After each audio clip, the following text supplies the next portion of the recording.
राम राम शेतकरी मित्रांनो, नमस्कार। सर्वात अगोदर तर बातमी शेतकऱ्यांच्या कामाचीच या आपल्या यूट्यूब चॅनलवरती पुन्हा एकदा तमाम शेतकरी मायबाप जनतेचे मनापासून हार्दिक स्वागत आहे। शेतकरी मित्रांनो, आपण जर कांदा उत्पादक शेतकरी असाल आणि आपल्याकडे कांदा अजून शिल्लक असेल किंवा आपण कांदा चाळीत ठेवलेला असेल तर सर्व शेतकऱ्यांनी हा व्हिडिओ 100% पूर्ण बघा। नुकतीच केंद्र सरकारने कांदा निर्यात बंदी उठवली, त्यानंतर वेगवेगळ्या घडामोडी घडताना दिसत आहे। कशा पद्धतीने कांद्याचे बाजार भाव वाढायला सुरुवात होताना दिसत आहे ते आपण बघू। कुठे गेला सर्वात जास्त बाजार भाव ते आपण बघू। नवीन असाल तर चॅनल एकदा सबस्क्राइब करा। मित्रांनो, एकदा काही बातम्या बघू, लगेच कांद्याचे मार्केट सांगतो तुम्हाला।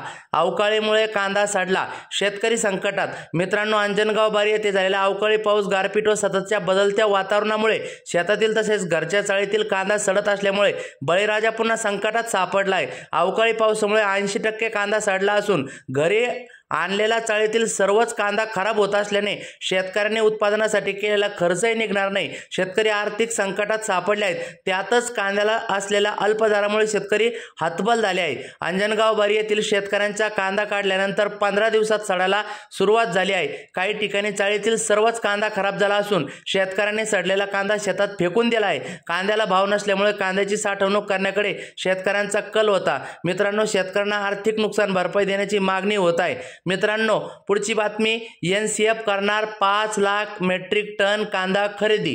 निर्यात बंदी नंतर नाशिक, गुजरात, हरियाणा या ठिकाणी असणार खरेदी केंद्र। सविस्तर बातमी समजून घ्या। पुढे आनंदाची बातमी सांगतो, कुठे उन्हाळा कांदा सर्वात जास्त भाव गेला। मित्रांनो, पिंपळगाव बसवंत, केंद्र शासनाने कांदा निर्यात बंदी उठवल्यानंतर एनसीएफ आणि नाफेड मार्फत 5 लाख टन कांदा खरेदी करणार असल्याची माहिती एनसीएफचे अध्यक्ष विशाल सिंग यांनी पिंपळगाव बसवंत येथे पत्रकार परिषदेत दिली। रब्बी खरेदी पीएसएफ 2024 साठी PFPOS आणि शेतकऱ्यांमध्ये जागरूकता निर्माण करण्यासाठी साठवण उपलब्धता एनसीएफची टीम खरेदीची तयारी तपासण्यासाठी विशाल सिंग पिंपळगाव बसवंत येथे आले असता त्यांनी पत्रकारांशी संवाद साधला। येत्या जूनपर्यंत नाशिक, पुणे, हरियाणा आणि गुजरात येथून 5 लाख मेट्रिक टन कांदा खरेदीचे उद्दिष्ट पूर्ण करण्यात येणार असल्याचे विशाल सिंग यांनी सांगितले।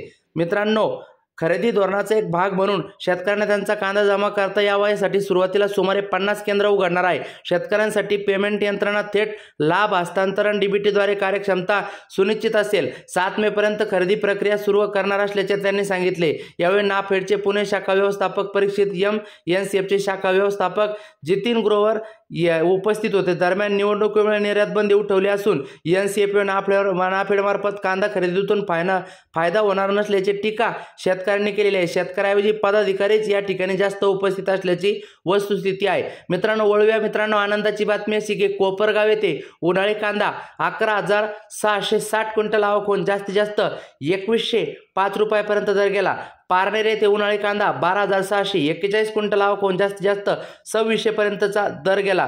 जुन्नर व तूर उन्हाळी कांदा सर्वात आनंदाची बातमी 4,769 क्विंटल आवक होऊन 3,010 पर्यंत गेला। मित्रांनो, उन्हाळी कांदा 2 दिवसापूर्वी 2,000च्या आत होता, आता 3,010 गेला, म्हणजे 1,000 रुपयाने दरवाढ झाली। धन्यवाद।